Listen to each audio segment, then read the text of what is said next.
दिसते का?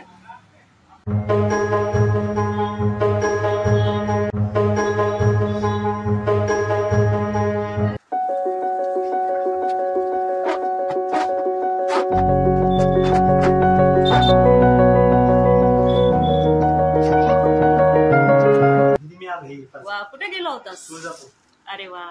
तर संदीपने मला तुळजापूरचा प्रसाद दिलाय आज चतुर्थ. आणि हे काय आणलंय? अरे वा, छोटासा रिक्षा आणलाय त्याने त्याच्या मुलासाठी. खूपच सुंदर. तर चला मंडळी, नमस्कार. कसे आहात सर्व? आताच आमचे इथे जे कामगार लोक होते काम करून गेलेत.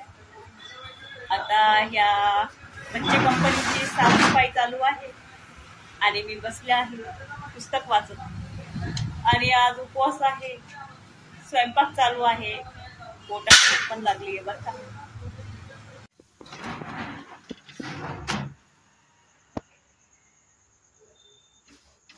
फायनली जेवण तयार.